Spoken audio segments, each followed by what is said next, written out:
அடுத்த சில லேடிஸ்க்கு இரும்புமோ தும்பமோ யூரின் லீக்கிங் வரும்.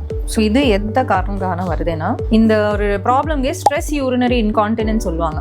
மீன்ஸ் நிறைய வாட்டி இந்த நார்மல் டெலிவரி ஆனால் பேஷண்ட்ஸ்க்கு இந்த பெல்விக் ஃப்ளோர் மசில்ஸ் கொஞ்சம் வீக் ஆயிரும்.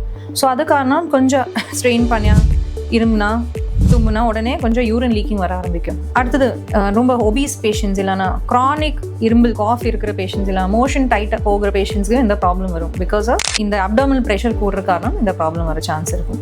இதோட ட்ரீட்மெண்ட் என்ன பண்ணலான்னா Kegels exercise, perineal muscles tight பண்ணுற எக்ஸசைசஸ் இருக்கும். அது ரெகுலர்லி பண்ணி ஓரளவுக்கு அது கேட்கும். அடுத்தது ஒபிசிட்டி குறைக்கணும், வெயிட் குறைக்கணும், and cough and constipation treat பண்ணணும். ரொம்ப அதிகம் இருக்க ஸ்ட்ரெஸ் யூரினரி இன்கான்டினன்ஸ்னால் ஒரு சின்ன ஒரு சர்ஜிக்கல் ப்ரொசீஜர் இருக்கும், ட்ரான்ஸ் ஆப்டியூரேட்டர் இல்லைனா ட்ரான்ஸ் வெஜைனல் டேப். ஸோ இந்த ப்ரொசீஜர் பண்ணியா அது ஸ்ட்ரெஸ் இன்கான்டினன்ஸ் கம்ப்ளீட்லி க்யூர் பண்ணிக்கலாம்.